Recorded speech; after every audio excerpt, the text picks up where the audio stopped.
Muy bien. Tenemos la presencia del ingeniero industrial de la Universidad de Lima, magíster de administración, don Carlos Peralta Delgado. Él es egresado de la promoción de maestría de Prospectiva Estratégica de la Universidad Nacional Mayor de San Marcos, de la maestría prospectiva también bilingüe en inglés y castellano. Bueno, si bilingüe tiene que ser en inglés, con intensiva experiencia en el manejo de diversos tipos de proyectos de empresas bancarias. Banco Continental, Banco de Crédito. ¿Ha trabajado usted con estos bancos? Banco Continental, Banco de Crédito, Sí, Banco Financiero. Veo que con el Banco Internacional es el único que no ha trabajado. No, no he trabajado ni con el Banco Internacional, pero fui asesor con el Banco Vice cuando todavía estaba con vida, ¿no? En un momento. Banco Vice. Banco Vice Bueno, otro banco. y después pasó a ser Vice Sudamérica. Yo le pregunto por el Banco Internacional por qué, porque tengo un cariño muy especial por ese banco, en razón de que mi suegro fue presidente, y yo fíjate que yo Banco Internacional, que no se llama así, así se llama definitivamente. No, es que ahora así, la cosa así- Interbank. No, así nació. Así nació. La transformación de Sí. Interbank fue en los años 80, las finales más o menos. Interbank en inglés dice el Banco Internacional. Exacto. Es lo mismo. Exacto. Yo le digo Banco Internacional porque siempre he dicho, y como digo, a través de mi suegro era el presidente del directorio, ¿no? Macionelli. Y le puedo decir que en la banca peruana, un poco haciendo un poco leyendas, en la banca peruana había dos escuelas grandes, la escuela italiana y la escuela americana. Claro. El Continental nació de la escuela americana que venía de Chase Manhattan y yo logré trabajar con muchos de los antiguos ex bancarios que tenían esa escuela americana. De alemanes y, también, ¿no? Y fueron mis formadores en mis años jóvenes cuando recién comencé a trabajar en banca. Y también tuve la suerte de trabajar en el crédito y también encontré gente muy buena que tenía hasta, me acuerdo muy bien, como me hablaba una jerga que le voy a decir en el público, se llama la prima nota. Sí. Y ellos decían, ¿qué es la prima nota? Y yo decía, pues, ¿qué es la prima nota, señor? Bueno, pues la nota pendiente. Bueno, yo lo conocía como nota pendiente en otro banco y otro banco le daban cuenta registro, que son términos contables que usaban la banca antigua y los bancarios antiguos. Entonces, cosas por el estilo que ha habido en el cambio de la banca, siempre ha habido estas dos escuelas muy grandes. El Banco dentro de Perú. Italiano, que es Era el padre de la historia del del banco de crédito. el italiano conocía a todos los italianos, Claro. y conversaba con ellos y le iban a pedir plata. ¿Y para qué la quiere? Bueno, quiero emplear mi negocio. ¿Y tu bodega dónde queda? En tal sitio, aquí. Y confiaba en la palabra. Los vascos, yo soy nieto de vasco y tengo la sangre vasca y a mucho orgullo. Ellos cierran un contrato con la mano. Yo agarro y le dicen, de acuerdo, de acuerdo. Y después viene alguien y le dice, oye, lo que tú le has hecho con Sarabia está equivocado porque le estás vendiendo 10 centavos más caro. Pero ya yo leí mi mano. Claro. Ya, ¿qué voy a hacer? Palabra comprometida. Ya está, se acabó. Entonces, cuando usted dice ya, ya. Y así eran los italianos antiguos. No eran los sicilianos, estos que llegaron después de la guerra. Bueno, ¿no? el tema de la confianza crediticia pues partía de eso, de confianza. O sea, Ajá. dar la mano era un tema de confianza, de caballerosidad. Claro. No, hoy día, pues, en la banca moderna esos son términos que se manejan de otra manera. Ahora tenemos scorings automáticos, tenemos perfiles de clientes, segmentación de mercados. O sea, toda una nueva terminología dentro de la banca que significa, pues, los cambios o la modernidad que ha habido entre lo que era hace 30 años la banca o lo que es la banca hoy en día. 50 años atrás la banca era una cuestión de amigos, de grupos, ¿sabían? Hay una anécdota muy buena, uno que era muy amigo del gerente del banco de crédito y le pide un sobregiro, porque entonces no se lo quiere dar, y al final, al día siguiente le dice, bueno, le dice, ¿y para qué querías la plata? Entonces le dice, para comprar un cajón de pisco, le dijo. ¿Y por qué? Porque era mi santo. ¡Ay, me lo hubieras dicho! Ya, si era su santo, le daba el sobregiro, si no, comercialmente no procedía. Por hoy día sí procede, es excepción. Eso eran los famosos reglas por excepción que tenía la banca. Y antiguamente los bancarios que conocían a su cliente, porque el primer término en la banca siempre es conoce a tu cliente. Entonces el manejo del crédito era muy personal. Entonces las excepciones ocurrían y después el gerente tenía que justificar con su gerente corporativo o con el supervisor de la zona por qué ocurrió esa excepción, ¿no? Porque esta excepción como eso del pisco puede generar nuevos negocios más adelante. No, pues eso, amigo.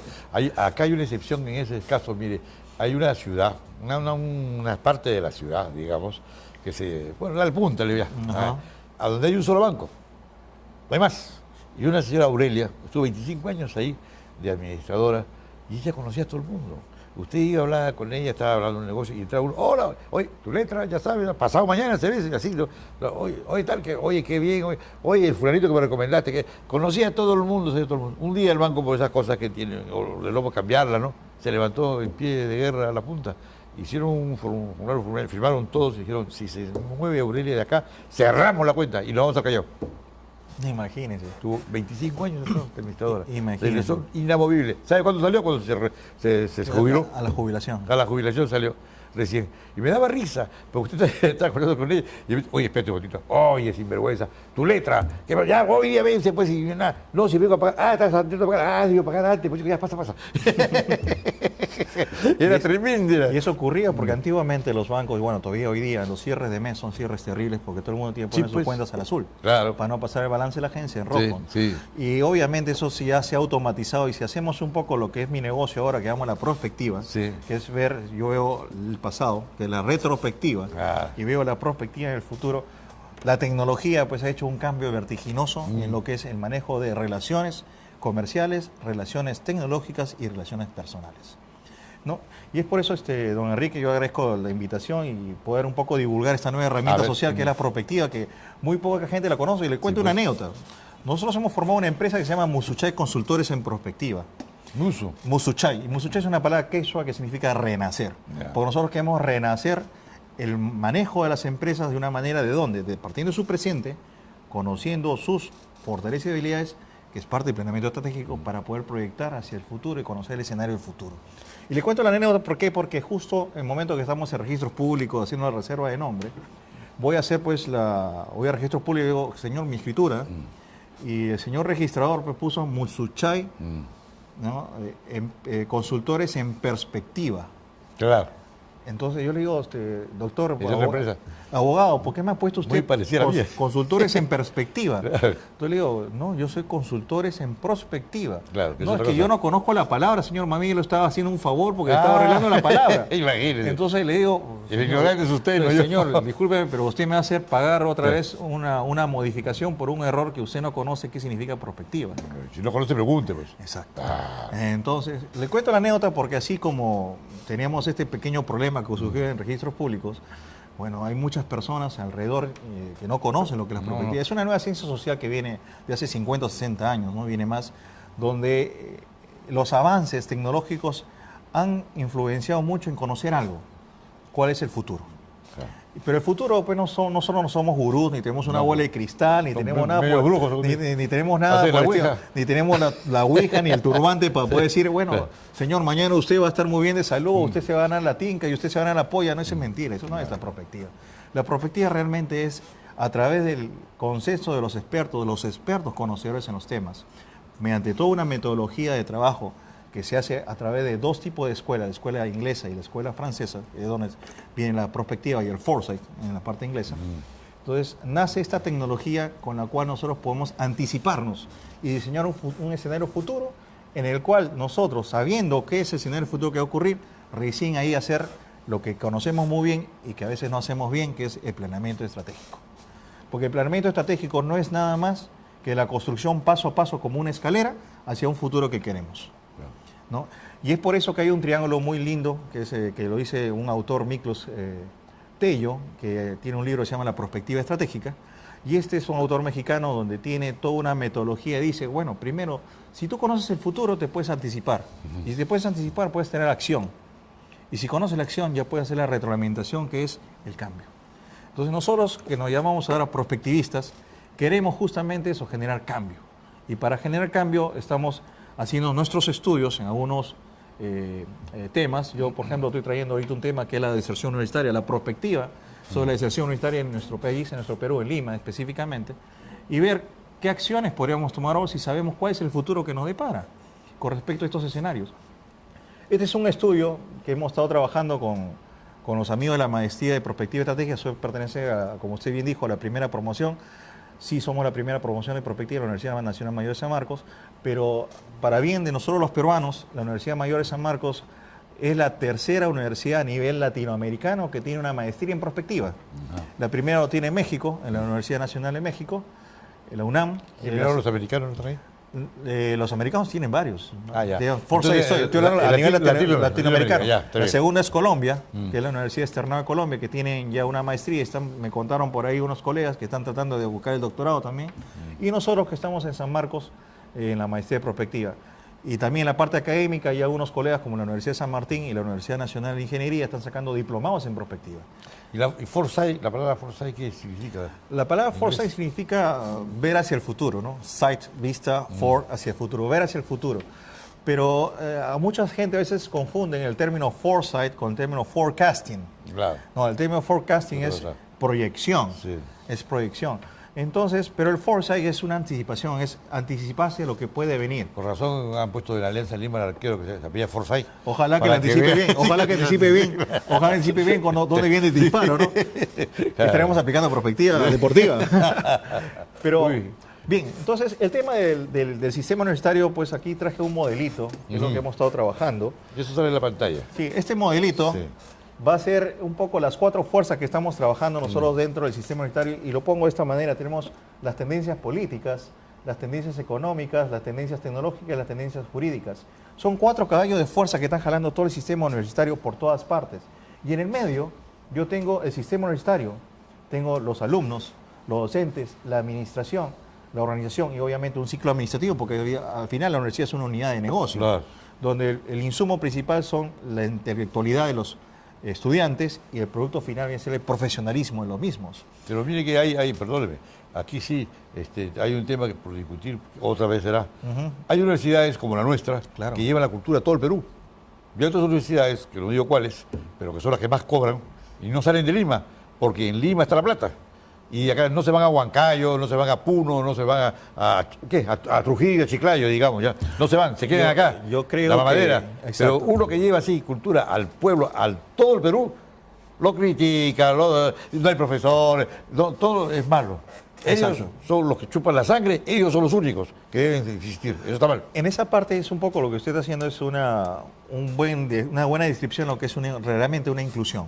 La inclusión no solamente debe ser una inclusión social, como término social, debe ser una inclusión académica, educativa, debe ser una inclusión económica, debe ser una inclusión en tecnología, debe ser una inclusión cultura, debe ser una inclusión hasta en crediticia. Yo tuve la suerte de trabajar en Agrobanco y una de las funciones de Agrobanco era estar presente donde otro banco no estaba. Y hacer inclusión de créditos rurales en zonas como Pichanaki, en el Braem, etcétera. Muy difícil, ni siquiera el Banco de la Nación estaba ahí. ¿Y para qué? Para ayudar a agricultores, trabajar la tierra que ellos tienen en conjunto con tecnificación y con todo el know-how que tenía Agrobanco en la parte rural para poder lograr ¿qué? Mayor productividad en los insumos y productos de la tierra. Ahí el peligro no es, digamos... El retorno. No, y que la gente ahí que están los terroristas, y eso por llevar una cultura de avanzada, así es, lo matan. Así es. Entonces, cosas por el estilo, por ejemplo, cuando vemos un poco lo que usted toca en la parte del sistema universitario, es en ese momento que hay un contexto, ¿no? Y ese contexto es el principio de enfoque como queremos ver el sistema. Y esto es mi punto de partida para poder ver la deserción, porque el enfoque actual que tenemos en el sistema universitario, que es un poco centralista en algunas partes, y Alas Peruano está tratando de centralizar como un esfuerzo unitario, ¿no? ¿No lleva a qué cosa? No lleva a lo siguiente, no lleva a que una prueba como el PISA, que ya muchas personas han discutido, la prueba PISA sí es una prueba estándar, sí, pero la única realidad hoy día para medirnos es mediante un examen. En la universidad, en pregrado, ¿cómo sabemos que un estudiante aprendió los contenidos? Mediante un examen, mediante un caso estudio, o sea, mediante un entregable, algo.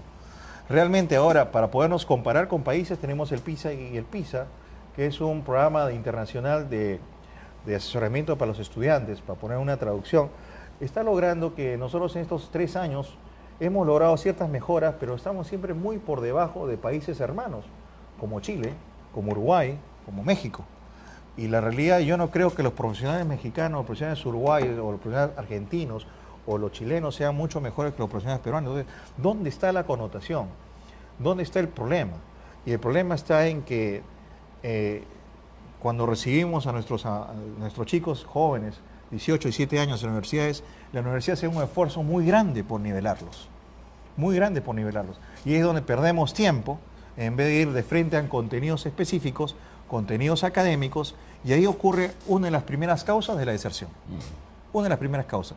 El desbalance que tenemos entre educación primaria, secundaria y universidad, ese balance ocurre con una brecha que es la primera connotación o el primer puntito que podemos decir de la deserción universitaria, el de balance. Entonces, hay gente, personas que con mucho esfuerzo se nivelan y luchan por ese profesionalismo que es terminar su carrera universitaria. Y hay otras que se quedan en la mitad o se quedan en la tercera parte, vamos a tocar solamente ese factor, porque sencillamente su formación no les capacitó, no los entrenó, no le dio las habilidades suficientes de aprendizaje, de conocimiento y de estudio para poder vencer lo que es la universidad. La universidad es la universalización del conocimiento, claro, es investigación. Nosotros en esto, si hablamos de investigación, que es el siguiente cuadro que tenía preparado, hay un tema muy importante. Las universidades peruanas, hoy en día, en lo que es miles de millones de soles, Brasil invierte 13.400 millones de soles. Argentina invierte 1.630 millones de soles. Chile invierte 1.233 millones de dólares. Perú está invirtiendo 240 millones de dólares en investigación. Costa Rica, 129. Este es un dato obtenido, ¿no?, de lo que es la fuente de la red de indicadores de ciencia y tecnología, ¿no?, que nos da un poco cómo estamos nosotros comparados a nivel de inversión de investigación. Realmente, yo hoy día hace poco leí en gestión, creo que fue, que la Universidad Católica ganó 48 millones de soles, ¿no?, en los concursos de FinCit para lo que es investigación que ofrece el gobierno peruano. Me parece excelente eso, pero ese es un granito a todo el universo que está produciéndose a nivel internacional en lo que es investigación. Estoy pensando en Latinoamérica, en Europa, en Estados Unidos, que son países donde hay mayor inversión, pues sencillamente nosotros no caemos nada. Y uno de esos temas son las patentes. Por ejemplo, las patentes, en Perú creo que no llegamos ni a 2.000 al año. No hay nada. A 2.000 al año. Estados Unidos creo que produce aproximadamente 2.000 patentes por día. Entonces, si yo quiero compararme de Estados Unidos con Perú, sencillamente nunca voy a poder lograr vencer esa brecha. Entonces, cosas como el estilo, entonces, si yo este enfoque externo que le estoy dando con respecto al sistema, lo enfoco con respecto a las cosas ya internas de la universidad, con respecto a la inserción, entonces tengo otro factor más, que es la inversión en educación. ¿Cuánto estamos invirtiendo en nuestro país en inversión en educación? Y el Banco Mundial tiene un cuadrito, que no lo he traído por ahora, pero acá traje este cuadro en el cual Perú está ahorita en un promedio de entre 2.5 y 2.9% del PBI en lo que es inversión en educación. Cuando en Finlandia, por ejemplo, está en el 7.1% del PBI. Dinamarca está en el 7.9% del PBI. Acá tenemos Argentina, que está en 4.9%, Brasil en 5.1%, Chile en el 4%, Colombia en el 4.8%.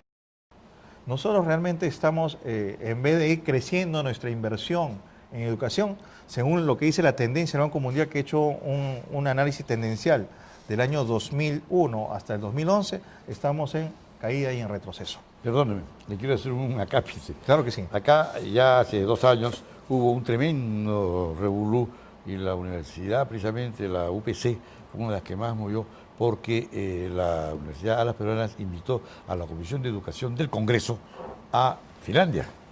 Claro, excelente. ¿Se acuerda? Sí, me acuerdo, sí, sí. Que te estaba corrompiendo, que estaba coimeando a la gente. ¿Por qué Finlandia? Ahora que todo el mundo de Finlandia, cómo ha progresado y cómo está en el primer mundo, recién se dan cuenta por qué Finlandia. Se le llevó. ¿Quién? Mire, lo que yo decía, y hablaba acá por este mismo micrófono, yo decía, mira, Finlandia no es Disneylandia, Finlandia no es París, Finlandia no es Nueva York, Finlandia no es Miami, Finlandia no es Disney World. Si a mí me dicen a Finlandia y no tengo yo una capacidad científica, digamos, y quisiera yo investigar, bueno, quedaría ahí, quizás no acepto la invitación, ¿no? Pero usted me dice París, bueno, a ojos cerrados, ¿no? O Londres. Vamos a Café de París, o Berlín. Ya, bueno, un croissant. Grande ciudad del mundo, ¿no? Claro. Acá pues la ignorancia es tremenda. Y no solamente es tremenda, sino que es agresiva además. Y universidades como la UPC, como le digo, el rector, y un día Ala García también salió diciendo que los títulos de la Universidad Alas Peruanas no servían ni para envolver pescado. Imagínense, cuando él nos pidió a nosotros el avión para ir a Pisco, a ver las donaciones que hacían para reconstruir Pisco, y nadie sabe dónde está esa plata. Y nosotros, y se me permitió hablar así de la universidad, porque todo el mundo hablaba. Entonces él también entró al cuento, ¿no? Bueno, el tema con Finlandia es un tema interesante, ¿no? Y un poco aquí voy a hacer 2 casos que tienen que ver con la prospectiva. Finlandia justamente está donde está porque hizo prospectiva. Hace 45 años atrás, Finlandia juntó a las universidades locales, vamos a llamar así, de Finlandia, y dijo, ok, tenemos que cambiar el modelo universitario, tenemos que cambiar el modelo educativo de nuestro país. Nuestro país no tiene servicios, nuestro país no tiene producción, nuestro país no tiene producción agrícola. Tenía muchas deficiencias en bienes y servicios. Dijo, ¿qué podemos hacer? Entonces, nosotros podemos exportar talento, podemos ser excelentes en servicios y en talento. Y se fueron a ese modelo. Hicieron prospectiva de eso, plantearon sus indicadores, plantearon su escenario futuro, hicieron las inversiones adecuadas mediante el planeamiento estratégico y están donde está Finlandia hoy día. Finlandia, por ejemplo, como les comenté, está en el 7.1% de lo que es inversión del PBI. Y las familias de la educación inicial hasta la educación superior de Finlandia es totalmente financiado por el gobierno finlandés. Inclusive por ahí me comentaron de que si un extranjero europeo postula a una universidad finlandesa, Finlandia lo financia la educación, con el fin de que esta persona, mediante los años siguientes, se quede a hacer docencia, ¿no?, en las universidades de lo que él ha aprendido y después retorna a su país, como una especie de pago a esa educación gratuita que han retenido. Cualquiera, pues cualquiera nos vamos. El problema ahora en Finlandia es que hay que hablar por lo menos 2 idiomas. Finlandés. Hay que hablar finlandés e inglés. Sí, mucho. Hay que hablar finlandés e inglés. Con K, es terrible. Exacto, es un alemán medio diferente. Sí, sí. Pero básicamente es eso. Entonces el modelo finlandés realmente es un modelo para sacarse el sombrero. Las pruebas PISA, las pruebas de comparación, pues lo dicen, ¿no? Y más aún, los modelos de negocio finlandés están muy por el lado de comercialización. O sea, los señores ganan en la comercialización, son los mejores comerciantes dentro de Europa y tienen unos modelos de negocio muy lindos. Está también el trabajo de startups que maneja también Finlandia. Y otra cosa muy interesante, ¿por qué la prospectiva? Y ahí viene el segundo caso que le quiero mencionar.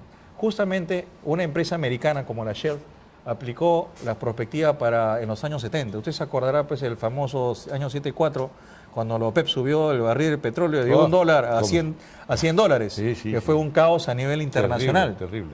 Fue terrible.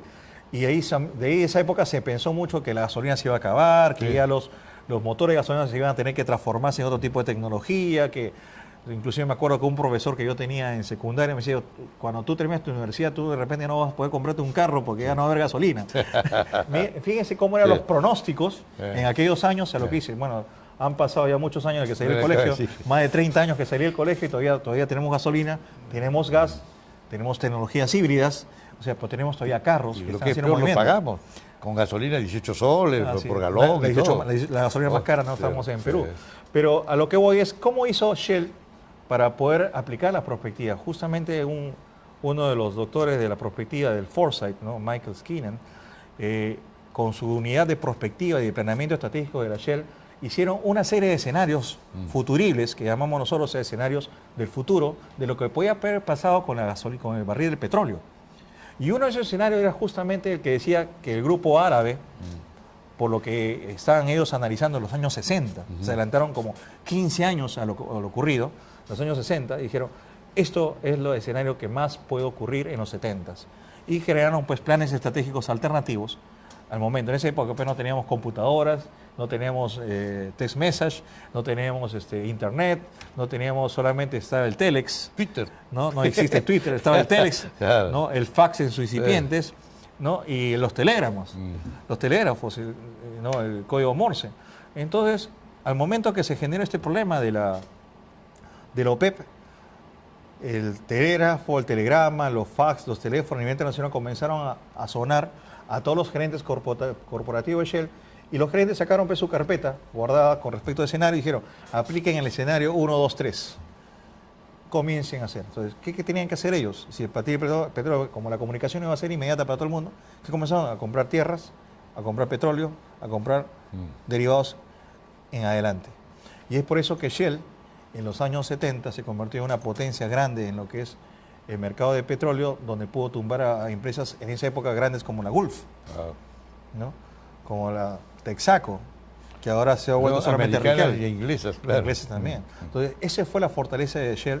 Y ahorita Shell, si ustedes entran a la página web de Shell, van a ver que hay una serie de estudios de prospectiva, de Foresight, que ellos los ponen de manera gratuita diciendo esto fue el escenario que nosotros pensamos hace 10 años atrás y ya está ocurriendo, ¿no? Entonces se comprueba que la herramienta realmente funciona siempre y cuando esté bien aplicada. Y volviendo un poco a nuestro tema de la deserción universitaria, ya aterrizando estos dos ejemplos de la prospectiva, ya estamos avanzando. Yo quería decirle, por ejemplo, que aquí la deserción universitaria no solamente es un mal peruano, está en Italia el 55%, ¿no?, Alemania el 22%, Japón en el 10%. Ahora, ¿qué ocurre en Perú? En Perú Nosotros hemos hecho estadística de acuerdo a lo que ha sacado la Asamblea Nacional de Rectores en la última estadística del año 2010 y hemos hecho un modelo, primero de forecasting, para ver qué ocurre entre las personas que ingresan y las personas que salen, teniendo este modelo como un promedio de 5 años, que es lo que dura la duración de un estudio promedio, ¿no? Hay carreras, bueno, de 6, 7 años, pero tomamos un modelo de 5. ¿Y qué ocurre? Tenemos que la tendencia de la deserción universitaria ha ido creciendo en el tiempo, ha ido creciendo. Los ingresantes están en la primera columna y los alumnos que no culminaron están en la segunda en amarillo. Y ha ido también creciendo. A medida que ha ido creciendo ingresantes, también ha ido creciendo la deserción. Pero ¿qué ocurre con respecto a la entrada y la salida? Si lo vemos de un modelo de ingeniería. La entrada, los estudiantes ingresaron, por ejemplo, en el año 2000, ¿y cuántos han salido? Hoy ya estamos en 2014. O los que ingresaron en 2005, ¿cuántos han salido hoy día en 2014? Entonces nos damos cuenta que la variación porcentual en los últimos 20 años está entre el 45% y el 65%. Hoy, actualmente, la variación porcentual de deserción es de casi del 60%. Eso es lo que está ocurriendo hoy día en Perú. La tendencia que tenemos a nivel de forecasting todavía no es prospectiva. A nivel de forecasting es que la deserción de Perú está en un 60%. Quiere decir que hoy día, personas que ingresan en el año 2014, si terminan sus 5 años de estudios, no. El 40% sí va a terminar. 60% no. Lo cual es una inversión muy grande para el país. Claro. Y es preocupante para todas las universidades. Entonces las universidades tienen que hacer a un modelo de retención, a un modelo de forma de cómo poder apoyar a estos estudiantes, porque los factores, y eso lo vamos a ver quizás en la parte, un poco avanzando los temas, en los modelos, que es esta parte de acá, que es un poco de modelo futurista que digamos yo, son 4 factores importantes. Uno es la brecha que hemos trabajado en la parte de lo que es secundaria y universidad. El segundo son las metodologías de estudios. Nosotros en el Perú no estamos avanzando en las nuevas metodologías y los estudiantes ahora quieren todo con rapidez y de una manera intuitiva y fácil. Y los profesionales hoy día seguimos todavía con el método directo de transmisión verbal. Y segundo es la parte económica. Si bien es cierto que estamos en un Perú que ha cambiado, es un Perú que ahora tiene dinero, es un Perú que tiene un PBI creciendo, es un Perú que no es lo mismo que el Perú de hace 30 años, no hay ahorro. Los niveles de ahorro del Perú no son como se esperaba si es que hay crecimiento. Entonces, si no hay ahorro, no hay previsión. En una encuesta que hemos hecho con los padres de familias, padres de pareja de 20 a 40 años, que tienen niños de 0 a 1 año, el 58% de estas parejas dicen, yo quiero ahorrar para darle una mejor universidad a mis hijos. Pero no lo hacen. O sea, se quedan en el deseo. Se quedan en el deseo. Claro. No lo hacen. En Estados Unidos hay modelos previsionales, que, por ejemplo el fideicomiso educativo, en el cual uno va poniendo plata todos los años. ¿Desde que nace? Así es. Claro. Y después de unos años, pues ese fideicomiso va a la universidad y cuando el niño ya después está en edad de la universidad, ingresa a la universidad, pues tiene totalmente todo pagado. Claro. Entonces, modelos de este estilo económicos existen. O sea, remedios para poder plantear el remedio económico existen. Remedios para plantear el problema metodológico también existen. Remedios para plantear el modelo de brecha educacional también existe. El problema es el deseo. Por eso que un poco cuando conversamos al principio entre bambalinas, decía, creo que hay un tema de desidia también, no hay acción para estos cambios, ¿no?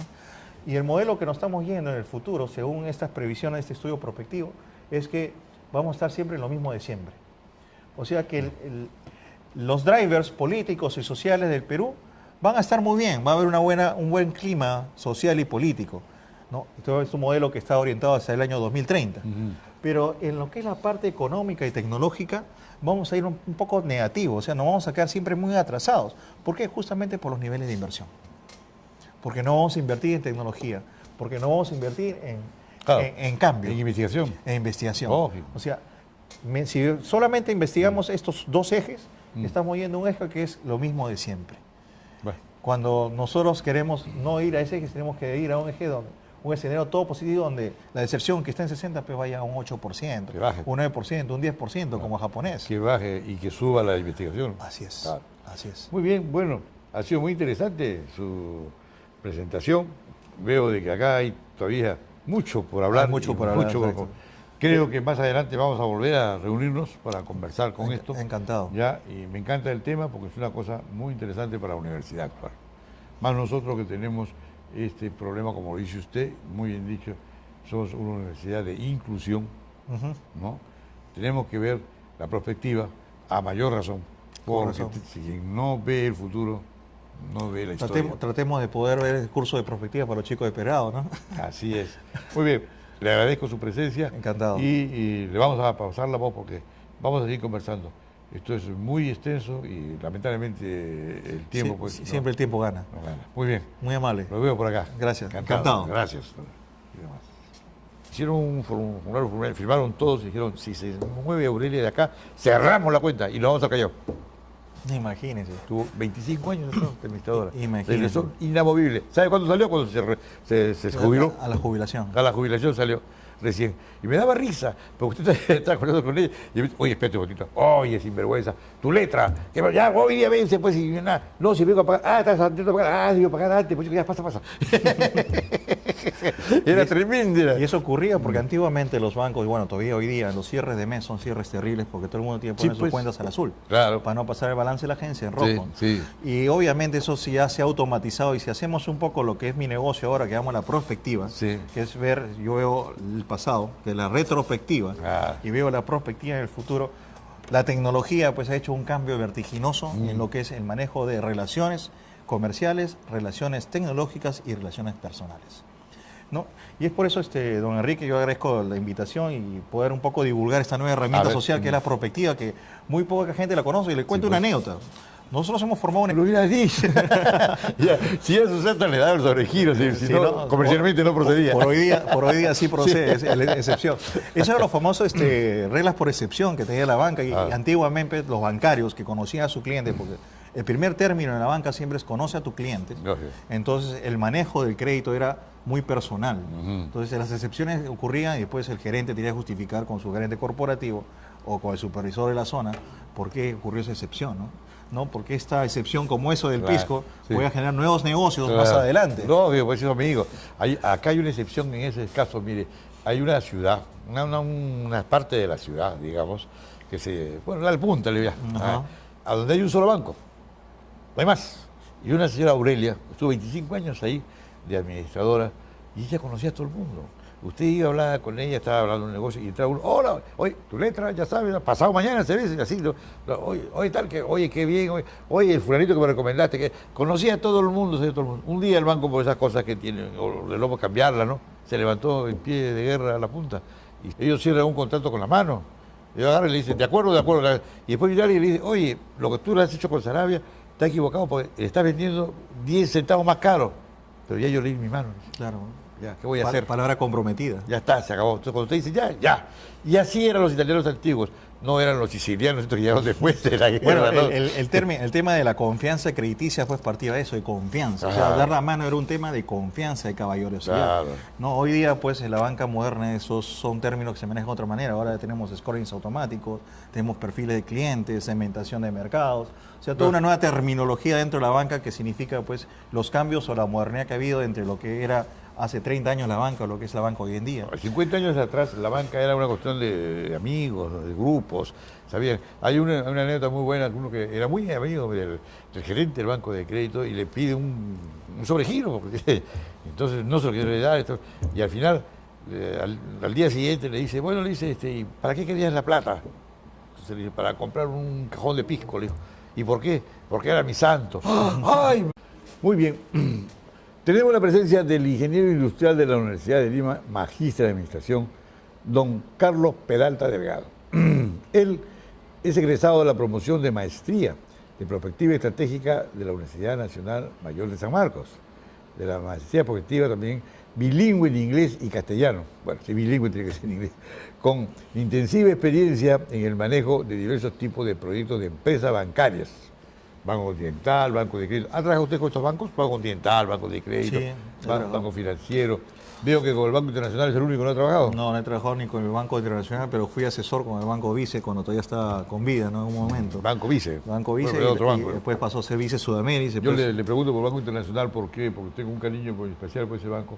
en razón de que mi suegro fue presidente, y yo fíjate que yo Banco Internacional, que no se llama así se llama definitivamente. No, es que ahora así, la puso así- Interbank. No, así nació. Así nació. La transformación de Sí. Interbank fue en los años 80, las finales más o menos. Interbank en inglés dice Banco Internacional. Exacto. Es lo mismo. exacto. Yo le digo Banco Internacional porque siempre he dicho, y como digo, a través de mi suegro era el presidente del directorio, ¿no? Machiavelli. Y le puedo decir que en la banca peruana, haciendo un poco leyendas, en la banca peruana había dos escuelas grandes, la escuela italiana y la escuela americana. Claro. El Continental nació de la escuela americana que venía de Chase Manhattan y yo logré trabajar con muchos de los antiguos ex bancarios que tenían esa escuela americana. De alemanes también, ¿no? Y fueron mis formadores en mis años jóvenes cuando recién comencé a trabajar en banca. Y también tuve la suerte de trabajar en crédito y también encontré gente muy buena que tenía, me acuerdo muy bien, como me hablaba una jerga que le voy a decir en el público, se llama la prima nota. Sí. Y ellos decían, ¿qué es la prima nota? Y decían, pues, ¿qué es la prima nota, señor? Bueno, pues la nota pendiente. Bueno, yo lo conocía como nota pendiente en otro banco y otro banco le daban cuenta registro, que son términos contables que usaban la banca antigua y los bancarios antiguos. Entonces, cosas por el estilo que ha habido en el cambio de la banca, siempre ha habido estas dos escuelas muy grandes. El Banco dentro de Perú. Italiano, que es Era el padre de la banco historia del del banco de crédito. El italiano conocía a todos los italianos Claro. y conversaba con ellos y le iban a pedir plata y ¿para qué la quiere? Bueno, quiero emplear mi negocio y tu bodega dónde queda, tal sitio, aquí. Y confiaba en la palabra. Los vascos, yo soy nieto de vasco y tengo la sangre vasca y a mucho orgullo.